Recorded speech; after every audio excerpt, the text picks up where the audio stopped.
नमस्कार दोस्तों, स्वागत है आपका बुक बीम पर, वो जगह जहां किताबें सिर्फ पढ़ी नहीं जाती बल्कि जिंदगी बदलती हैं।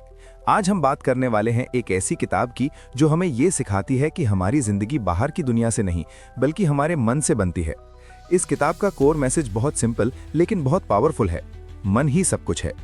इस बुक में आप जानेंगे कि कैसे हमारे विचार हमारी आदतें बनाते हैं, कैसे मन हमें कमजोर भी बना सकता है और अगर सही दिशा मिल जाए तो वही मन हमें अनस्टॉपेबल भी बना सकता है। ये किताब सिर्फ थ्योरी नहीं है बल्कि आज के टाइम में ओवर थिंकिंग, फियर और सेल्फ डाउट से जूझ रहे हर इंसान के लिए एक प्रैक्टिकल गाइड है। अगर आप अपनी सोच बदलकर अपनी जिंदगी बदलना चाहते हैं, अगर आप बुक से सिर्फ नॉलेज नहीं बल्कि ट्रांसफॉर्मेशन चाहते हैं, तो बुक बीम आपके लिए ही है। तो वीडियो शुरू करने से पहले चैनल को सब्सक्राइब करें क्योंकि यहाँ हर वीडियो आपको एक बेहतर वर्जन की तरफ ले जाने वाला है। चलिए शुरू करते हैं आज का सफर, मन की गहराइयों से जिंदगी की ऊंचाइयों तक।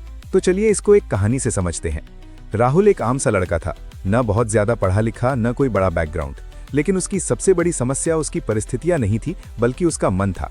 राहुल हर समय यही सोचता रहता था कि उसके साथ ही गलत क्यों होता है, उसकी जिंदगी दूसरों से इतनी पीछे क्यों है। वो मेहनत तो करता था लेकिन दिल से नहीं, क्योंकि अंदर कहीं ना कहीं वो पहले ही हार मान चुका था। एक दिन राहुल को बुक बीम चैनल पर एक वीडियो मिला जिसमें एक किताब का जिक्र था, मन ही सब कुछ है। शुरुआत में उसे ये सिर्फ एक मोटिवेशनल बात लगी, लेकिन जब उसने किताब पढ़नी शुरू की तो उसे पहली बार एहसास हुआ कि उसकी सबसे बड़ी लड़ाई बाहर नहीं बल्कि अपने ही मन के साथ है। किताब में लिखा था कि इंसान जैसा सोचता है वही उसकी आदतें बन जाती हैं और वही आदतें उसकी जिंदगी की दिशा तय करती हैं। राहुल को लगा जैसे कोई उसकी जिंदगी ही लिख रहा हो। उसे समझ आने लगा कि वो रोज अपने मन में डर, शक और नकारात्मकता बो रहा था और फिर हैरान होता था कि जिंदगी में आगे क्यों नहीं बढ़ पा रहा। राहुल ने पहली बार कॉन्शियसली अपने विचारों पर ध्यान देना शुरू किया। जब भी मन कहता तू नहीं कर पाएगा, वो खुद से कहता मैं सीख सकता हूँ। वो रोज सुबह कुछ मिनट खुद से पॉजिटिव बातें करता, अपने लक्ष्य को कल्पना में देखता और छोटे छोटे कदम उठाने लगा। हालात वैसे ही थे लेकिन अब उसकी सोच बदल चुकी थी। धीरे धीरे बदलाव दिखने लगा। जहां पहले वो डर की वजह से मौके छोड़ देता था, अब वो एक्शन लेने लगा। उसकी मेहनत में कंसिस्टेंसी आ गई क्योंकि अब वो खुद पर भरोसा करने लगा था। असफलता आने पर वो टूटता नहीं था बल्कि उसे सीख की तरह देखने लगा। कुछ महीनों बाद राहुल की जिंदगी पूरी तरह से बदल नहीं गई थी, लेकिन राहुल खुद बदल चुका था और यही असली जीत थी। यही बदलाव उसे आगे ले गया। समय के साथ वही इंसान जो खुद को कमजोर मानता था, आज अपने काम में पहचान बना चुका था। लोग उसकी सक्सेस देखते थे लेकिन कोई ये नहीं जानता था कि उसकी सबसे बड़ी जीत उसके मन के अंदर हुई थी। राहुल आज भी वही किताब अपने पास रखता है क्योंकि उसे पता है कि जिंदगी में असली कंट्रोल हालात पर नहीं बल्कि अपने मन पर होता है। उसने ये समझ लिया था कि जब इंसान अपने मन को जीत लेता है तो सक्सेस अपने आप उसका पीछा करने लगती है। ये कहानी हमें यही सिखाती है कि कोई किताब जादू नहीं करती, जादू तब होता है जब इंसान उस सीख को अपनी जिंदगी में अप्लाई करता है। मन ही सब कुछ है सिर्फ पढ़ने की बात नहीं बल्कि जीने की बात है। विचारों की शक्ति, पावर ऑफ थॉट्स। आज के समय में हम सब ये मानते हैं कि हमारी जिंदगी बाहरी चीजों से बनती है, जैसे पैसा, पढ़ाई, कनेक्शंस या लक। लेकिन सच्चाई ये है कि इन सब से पहले एक चीज काम करती है और वो है हमारी सोच। इंसान जो कुछ भी बनता है वो पहले अपने मन में बनता है। यही कारण है कि कहा जाता है विचारों की शक्ति ही इंसान की असली ताकत है। जेन ज़ी की लाइफ फास्ट है। सोशल मीडिया, रील्स, कंपैरिजंस और इंस्टेंट रिजल्ट्स की वजह से दिमाग हर समय ओवरलोडेड रहता है। हम बिना सोचे समझे जो देखते हैं वही हमारे मन में बैठ जाता है। धीरे धीरे वही थॉट्स हमारी पहचान बन जाते हैं। अगर कोई इंसान रोज ये सोचता है कि मेरी लाइफ बोरिंग है या मैं किसी से आगे नहीं निकल सकता, तो उसका मन उसी बिलीफ को सच मानने लगता है। फिर चाहे मौके हों भी वो उन्हें देख नहीं पाता। विचार कोई हल्की चीज नहीं होते। हर थॉट एक सिग्नल की तरह होता है जो हमारे दिमाग को बताता है कि हमें किस दिशा में काम करना है। जब मन में डर और शक भरे थॉट्स होते हैं तो दिमाग सर्वाइवल मोड में चला जाता है। इंसान रिस्क लेने से डरता है, नए काम ट्राई नहीं करता और धीरे धीरे अपनी लिमिट्स खुद ही बना लेता है। वहीं जब सोच ग्रोथ वाली होती है तो वही इंसान चैलेंजेस को भी सीख की तरह देखने लगता है। सबसे डेंजरस चीज होती है अनकॉन्शियस थिंकिंग। मतलब हम सोच रहे होते हैं लेकिन हमें पता ही नहीं होता कि हम क्या सोच रहे हैं। सोशल मीडिया पर किसी की सक्सेस देखकर खुद को बेकार समझ लेना, बार बार अपने आप को कंपेयर करना या हर छोटी फेलियर को लाइफ एंड मान लेना, ये सब अनकॉन्शियस थॉट्स हैं जो चुपचाप हमारी कॉन्फिडेंस को खा जाते हैं। इस किताब का सबसे बड़ा मैसेज यही है कि इंसान को अपने थॉट्स का ऑब्जर्वर बनना सीखना चाहिए। हर थॉट सच नहीं होता, लेकिन हम उसे सच मान लेते हैं। जब कोई थॉट आए कि मैं ये नहीं कर सकता, तो रुककर खुद से पूछना जरूरी है, क्या ये सच है या सिर्फ डर की आवाज है। जैसे ही इंसान अपने थॉट्स पर सवाल उठाने लगता है, वैसे ही उनकी पावर कम होने लगती है। जेन ज़ी के लिए ये समझना बहुत जरूरी है कि माइंडसेट फिक्स्ड नहीं होता। बहुत से लोग सोचते हैं कि मैं ऐसा ही हूं या मेरी सोच ऐसी ही है, लेकिन ये एक गलत बिलीफ है। थॉट्स चेंज होते हैं, और जब थॉट्स चेंज होते हैं तो हैबिट्स बदलती हैं। हैबिट्स बदलने से लाइफस्टाइल बदलती है, और वही लाइफस्टाइल फ्यूचर तय करती है। पॉजिटिव सोच का मतलब ये नहीं कि हर समय खुश खुश रहा जाए या प्रॉब्लम्स को इग्नोर किया जाए। पॉजिटिव सोच का मतलब है रियलिटी को एक्सेप्ट करके भी ये मानना कि मैं इससे बाहर निकल सकता हूँ। जब इंसान मुश्किल वक्त में भी अपने मन में ये बिलीफ बनाए रखता है, तभी उसकी ग्रोथ शुरू होती है। इस किताब में ये भी बताया गया है कि थॉट्स रिपीट होकर बिलीफ्स बन जाते हैं। जो बात हम खुद से रोज कहते हैं वही सच लगने लगती है। अगर कोई इंसान खुद से रोज कहता है कि मैं एवरेज हूं, तो उसका दिमाग उसी लेवल के रिजल्ट्स क्रिएट करता है। लेकिन जब वही इंसान कॉन्शियसली अपने थॉट्स बदलता है और खुद से कहता है कि मैं इंप्रूव कर सकता हूं, तो उसका माइंड नए रास्ते ढूंढना शुरू कर देता है। विचारों की शक्ति का सबसे प्रैक्टिकल यूज एक्शन में दिखता है। जिस इंसान की सोच क्लियर होती है, वो ओवर थिंकिंग में फंसता नहीं। वो परफेक्ट टाइम का इंतजार नहीं करता, बल्कि इम्परफेक्ट एक्शन लेना शुरू कर देता है। यही छोटा सा फर्क बड़े रिजल्ट्स क्रिएट करता है। आज की जनरेशन के सामने सबसे बड़ी चैलेंज बाहर की कंपटीशन नहीं, बल्कि अंदर का कंफ्यूजन है। और इस कंफ्यूजन की जड़ होती है गलत सोच। जब इंसान अपनी थिंकिंग को साफ करना सीख लेता है, तब उसे डायरेक्शन मिलने लगती है। अंत में यही कहा जा सकता है कि जिंदगी बाहर से नहीं, अंदर से बदलती है। अगर इंसान अपने थॉट्स को सही दिशा दे दे, तो वही थॉट्स उसकी सबसे बड़ी स्ट्रेंथ बन सकते हैं। यही कारण है कि ये किताब बार बार याद दिलाती है, जो तुम सोचते हो वही तुम बनते हो। 2. सेल्फ टॉक और आत्म छवि। हम सबके दिमाग के अंदर एक आवाज चलती रहती है। ये आवाज दिन रात हमसे बातें करती है, हमें जज करती है, मोटिवेट भी करती है और कई बार हमें नीचे भी गिरा देती है। इसी आवाज को सेल्फ टॉक कहा जाता है। ये किताब हमें सिखाती है कि हमारी जिंदगी को सबसे ज्यादा कोई बाहरी इंसान नहीं, बल्कि यही अंदर की आवाज कंट्रोल करती है। हम खुद से जो कहते हैं, वही धीरे धीरे हमारी आत्म छवि यानी खुद के बारे में बनी तस्वीर बन जाती है। जेन ज़ी की लाइफ में सेल्फ टॉक का असर बहुत ज्यादा होता है, क्योंकि आज कंपैरिजन हर जगह है। सोशल मीडिया पर किसी की सक्सेस, किसी का लाइफस्टाइल या किसी का कॉन्फिडेंस देखकर मन अपने आप कहने लगता है, मैं इतना अच्छा नहीं हूं, मेरे पास वो टैलेंट नहीं है, या मेरी लाइफ तो पीछे ही रह गई है। ये बातें कोई और नहीं कह रहा, बल्कि हम खुद अपने मन में रिपीट कर रहे होते हैं। धीरे धीरे यही बातें हमारी पहचान बन जाती हैं। सेल्फ टॉक सिर्फ शब्द नहीं होता, ये एक प्रोग्रामिंग की तरह काम करता है। अगर इंसान बार बार खुद को कमजोर, लेजी या अनलकी बोलता है, तो उसका दिमाग उसी आइडेंटिटी को एक्सेप्ट कर लेता है। फिर चाहे मौके सामने हो, वो इंसान उन्हें लेने की हिम्मत ही नहीं करता, क्योंकि अंदर से वो मान चुका होता है कि ये मेरे लिए नहीं है। इस तरह हमारी इनर वॉइस हमारे फ्यूचर को शेप करने लगती है। आत्मछवि का मतलब है आप खुद को अंदर से कैसा देखते हैं। कोई इंसान बाहर से कॉन्फिडेंट दिख सकता है, लेकिन अगर अंदर उसकी सेल्फ इमेज वीक है, तो वो जल्दी टूट जाता है। वहीं कुछ लोग दिखने में साधारण होते हैं, लेकिन उनकी अंदर की इमेज स्ट्रांग होती है, इसलिए वे प्रेशर में भी स्टेबल रहते हैं। ये किताब साफ बताती है कि बाहर की दुनिया से पहले अंदर की इमेज बदलनी जरूरी है। सबसे बड़ी प्रॉब्लम यह है कि ज्यादातर लोगों की सेल्फ टॉक अनकॉन्शियस होती है। उन्हें पता ही नहीं चलता कि वे खुद से कितना हार्श बोल रहे हैं। फेलियर पर खुद को गालियां देना, छोटी गलती पर खुद को बेकार समझ लेना या दूसरों की अप्रूवल के बिना खुद को इनकम्प्लीट मानना, ये सब टॉक्सिक सेल्फ टॉक के एग्जाम्पल्स हैं। ये धीरे धीरे कॉन्फिडेंस को खत्म कर देते हैं। इस किताब का एक बहुत इंपॉर्टेंट लेसन है, सेल्फ टॉक को दोस्त बनाओ, दुश्मन नहीं। इसका मतलब ये नहीं कि खुद से झूठ बोला जाए या रियलिटी इग्नोर की जाए। इसका मतलब है कि खुद से वही बात की जाए जो आप किसी अपने दोस्त से करते। अगर कोई दोस्त फेल होता है तो हम उसे मोटिवेट करते हैं, लेकिन खुद फेल होते ही हम खुद को तोड़ देते हैं। यही डिफरेंस लाइफ बदल देता है।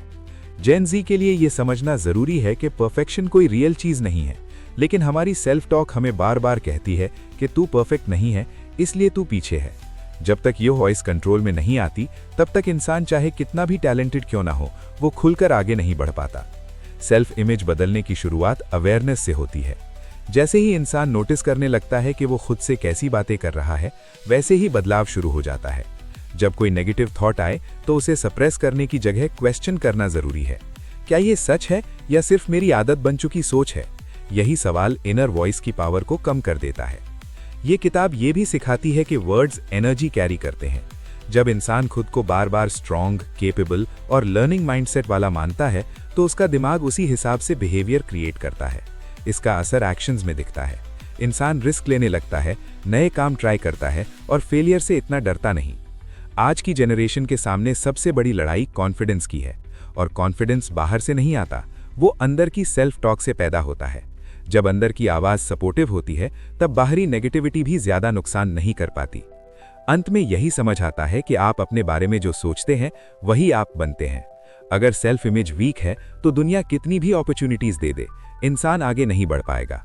लेकिन अगर सेल्फ इमेज स्ट्रांग है तो कम रिसोर्सेज में भी इंसान अपना रास्ता बना लेता है। यही वजह है कि ये किताब बार बार याद दिलाती है, अपनी इनर वॉइस को बदलो, क्योंकि वही आवाज आपकी पूरी जिंदगी की स्क्रिप्ट लिख रही है। 3. मन का अनुशासन, मेंटल डिसिप्लिन। आज की जेन ज़ी लाइफ में सबसे बड़ी प्रॉब्लम मोटिवेशन की नहीं है, बल्कि डिसिप्लिन की कमी है। हर किसी को आगे बढ़ना है, सक्सेसफुल बनना है, लेकिन ज्यादातर लोग बीच में ही रुक जाते हैं। वजह ये नहीं कि उनमें टैलेंट नहीं होता, बल्कि इसलिए कि उनका मन कंट्रोल में नहीं होता। यही कारण है कि ये किताब मन के अनुशासन को सफलता की असली चाबी मानती है। मन का अनुशासन मतलब ये नहीं कि इंसान अपनी फीलिंग्स को दबा दे या खुद को रोबोट बना ले। इसका मतलब है अपने मन को ये सिखाना कि हर समय जो अच्छा लगे वही जरूरी नहीं होता। आज के टाइम में डिस्ट्रैक्शंस हर जगह हैं, phone, reels, notifications, instant dopamine. मन को आदत हो गई है इंस्टेंट प्लेजर की, इसलिए वो मेहनत और पेशेंस से भागने लगता है। जेन ज़ी का माइंड बहुत तेज है, लेकिन फोकस बहुत वीक हो चुका है। हम एक काम शुरू करते हैं लेकिन बीच में ही मन भटक जाता है। यही लैक ऑफ डिसिप्लिन फ्यूचर को नुकसान पहुंचाती है। ये किताब सिखाती है कि डिसिप्लिन माइंड वो होता है जो मूड के हिसाब से नहीं बल्कि गोल के हिसाब से काम करता है।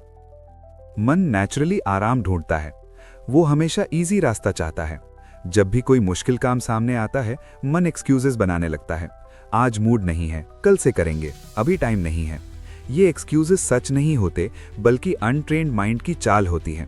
जिस इंसान ने अपने मन को डिसिप्लिन बना लिया, वो इन एक्सक्यूजेस को पहचान लेता है और उनके बावजूद एक्शन लेता है। मेंटल डिसिप्लिन की शुरुआत छोटे डिसीजन से होती है। रोज एक ही समय पर उठना, डिस्ट्रैक्शंस के बावजूद एक काम पूरा करना, बिना मोटिवेशन के भी कंसिस्टेंसी बनाए रखना, ये सब मन को स्ट्रांग बनाते हैं। ये किताब साफ कहती है कि डिसिप्लिन मोटिवेशन से ऊपर होता है, क्योंकि मोटिवेशन आती जाती रहती है, लेकिन डिसिप्लिन इंसान को चलाता रहता है। आज के समय में फोकस सबसे बड़ी करेंसी है। जो इंसान अपने फोकस को कंट्रोल कर लेता है वही आगे निकल जाता है। लेकिन फोकस तब तक पॉसिबल नहीं है जब तक मन डिसिप्लिन न हो। जब मन को क्लियर रूल्स मिलते हैं, कब काम करना है, कब आराम करना है, तब वो रेजिस्ट करना छोड़ देता है और कोऑपरेट करने लगता है। जेन ज़ी अक्सर सोचती है कि डिसिप्लिन मतलब बोरिंग लाइफ, लेकिन सच्चाई इसके उलट है। डिसिप्लिन लाइफ को बोरिंग नहीं बल्कि फ्री बनाता है। जब इंसान अपने मन को कंट्रोल करना सीख लेता है, तब वो गिल्ट, रिग्रेट और स्ट्रेस से बाहर निकल आता है। उसे बार बार खुद को मोटिवेट करने की जरूरत नहीं पड़ती। इस किताब में यह भी बताया गया है कि मेंटल डिसिप्लिन इमोशनल कंट्रोल से जुड़ा होता है। जब मन डिसिप्लिन्ड होता है तब इंसान इमोशंस के बहाव में बहकर गलत फैसले नहीं लेता। वो रिएक्ट नहीं करता बल्कि रिस्पॉन्ड करता है। यही क्वालिटी लीडरशिप और मैच्योरिटी की पहचान है। आज की जनरेशन का एक बड़ा इशू है इनकंसिस्टेंसी। लोग शुरू तो बहुत स्ट्रांग करते हैं, लेकिन बीच में ही छोड़ देते हैं। इसका कारण लैक ऑफ डिसिप्लिन है, ना कि लैक ऑफ एबिलिटी। जब इंसान अपने मन को रोज थोड़ी थोड़ी डिसिप्लिन सिखाता है तो कंसिस्टेंसी अपने आप बन जाती है। मेंटल डिसिप्लिन का सबसे बड़ा फायदा लॉन्ग टर्म सक्सेस में दिखता है। जो लोग शॉर्ट टर्म प्लेजर छोड़कर लॉन्ग टर्म ग्रोथ चुनते हैं, वही आगे चलकर स्टेबल और सक्सेसफुल लाइफ बनाते हैं। ये किताब यही सिखाती है कि मन को तुरंत खुश करने से ज्यादा जरूरी है उसे सही दिशा देना। अंत में यही समझ आता है कि मन आपका सर्वेंट भी बन सकता है और मास्टर भी।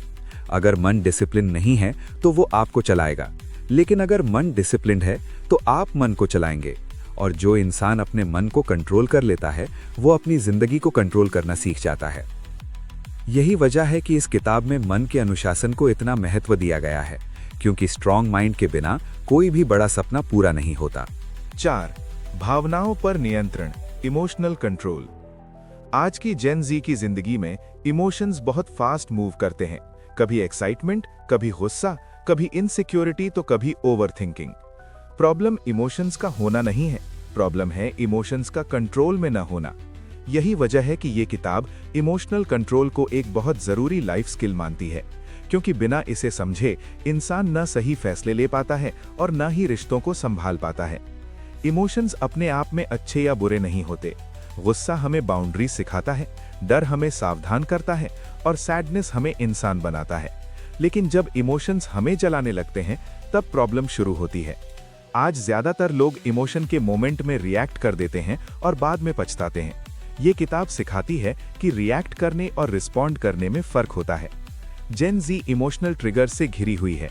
सोशल मीडिया पर किसी का कमेंट, किसी दोस्त की सक्सेस, किसी का इग्नोर करना, ये सब इमोशंस को तुरंत एक्टिवेट कर देते हैं। बिना इमोशनल कंट्रोल के इंसान या तो खुद को ब्लेम करता है या दूसरों पर गुस्सा निकालता है। दोनों ही हालत में नुकसान उसी का होता है। इमोशनल कंट्रोल का मतलब इमोशंस को दबाना नहीं है, इसका मतलब है उन्हें समझना, स्वीकार करना और सही डायरेक्शन देना। जब इंसान अपने इमोशंस को पहचानना सीख लेता है कि अभी मैं गुस्से में हूं या अभी मैं इनसिक्योर फील कर रहा हूं, तभी उसके पास चॉइस आती है कि वो क्या एक्शन ले। इस किताब में ये बात साफ कही गई है कि इमोशंस टेम्पररी होते हैं, लेकिन इमोशंस में लिए गए फैसले परमानेंट डैमेज कर सकते हैं। एक गलत मैसेज, एक गलत डिसीजन या एक इंपल्सिव रिएक्शन जिंदगी भर का पछतावा बन सकता है। इसलिए इमोशनल पॉज लेना बहुत जरूरी है। जेन ज़ी के लिए इमोशनल कंट्रोल इसलिए भी जरूरी है क्योंकि आज रिलेशनशिप्स फ्रेजाइल हो चुकी हैं। छोटी छोटी बातों पर ईगो हर्ट हो जाता है, मिसअंडरस्टैंडिंग्स बढ़ जाती हैं और लोग आसानी से कट ऑफ कर लेते हैं। जब इंसान इमोशनली मैच्योर होता है तब वो हर बात को पर्सनल नहीं लेता और हर सिचुएशन को लड़ाई नहीं बनाता। ये किताब इमोशनल इंटेलिजेंस पर भी जोर देती है। इमोशनल इंटेलिजेंस मतलब अपने इमोशंस के साथ साथ दूसरों के इमोशंस को भी समझना। जब इंसान सामने वाले की फीलिंग्स को समझ पाता है तब कम्युनिकेशन बेहतर होती है और कॉन्फ्लिक्ट्स कम होते हैं। यही क्वालिटी स्ट्रॉन्ग रिलेशनशिप्स की फाउंडेशन बनती है। इमोशनल कंट्रोल करियर में भी बहुत बड़ा रोल निभाता है। जो इंसान प्रेशर में काम रह पाता है वही सही डिसीजन लेता है। जो गुस्से, जेलसी या फियर में बह जाता है वो खुद ही अपने रास्ते में रुकावट बन जाता है। इसीलिए सक्सेसफुल लोग इमोशंस को गाइड करते हैं, उनसे गाइडेड नहीं होते। आज एंजाइटी और स्ट्रेस जेन ज़ी की सबसे बड़ी प्रॉब्लम बन चुकी है। इमोशनल कंट्रोल यहाँ सॉल्यूशन की तरह काम करता है। जब इंसान इमोशंस को समझकर हैंडल करना सीख लेता है तब ओवर थिंकिंग कम होने लगती है। वो हर थॉट पर रिएक्ट नहीं करता बल्कि ऑब्जर्व करना सीखता है। इस किताब का एक पावरफुल मैसेज ये है कि आपके इमोशंस आपके एनिमी नहीं हैं, लेकिन अगर कंट्रोल में नहीं है तो वो आपको नुकसान पहुंचा सकते हैं। जब इंसान अपने इमोशंस से लड़ने की बजाय उनसे सीखने लगता है तब वो अंदर से स्ट्रांग बनता है। इमोशनल कंट्रोल प्रैक्टिस से आता है।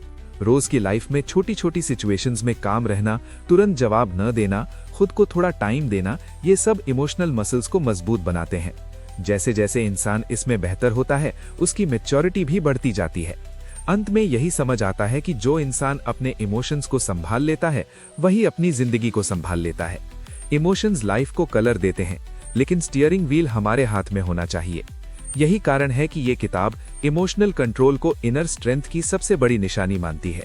5. सोच से कर्म तक का सफर, फ्रॉम माइंडसेट टू एक्शन। आज की जेन ज़ी जनरेशन बहुत कुछ जानती है। मोटिवेशन वीडियोस, पॉडकास्ट, बुक्स और रील्स की कोई कमी नहीं है। प्रॉब्लम नॉलेज की नहीं है, प्रॉब्लम है एक्शन की। लोग समझते सब हैं लेकिन करते बहुत कम है। यही वजह है कि ये किताब सोच से कर्म तक का सफर को सबसे ज्यादा इंपॉर्टेंट मानती है, क्योंकि जब तक सोच एक्शन में नहीं बदलती तब तक जिंदगी में कोई रियल चेंज नहीं आता। माइंडसेट का मतलब सिर्फ पॉजिटिव सोचना नहीं है। माइंडसेट का मतलब है दुनिया को देखने का तरीका और खुद पर भरोसा।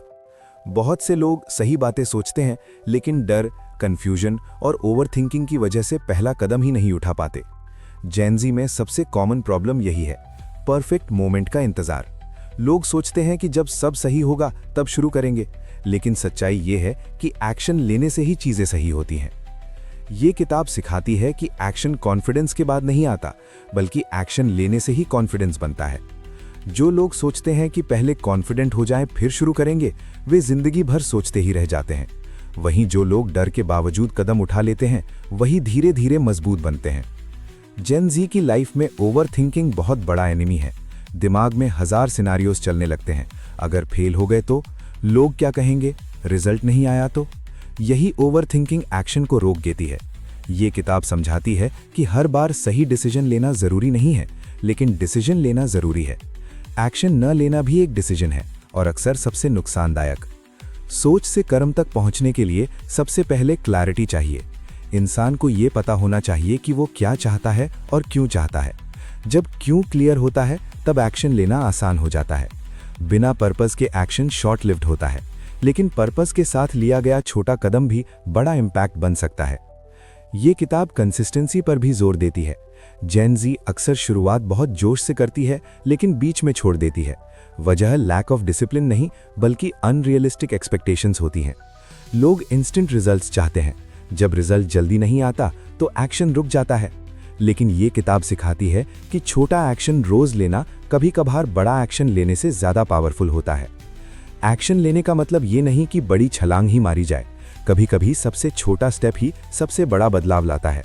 रोज 1% इंप्रूवमेंट, रोज एक छोटा एफर्ट, यही ग्रोथ का असली फॉर्मूला है। जब इंसान खुद को परफेक्ट बनने का प्रेशर नहीं देता तब एक्शन नेचुरल हो जाता है।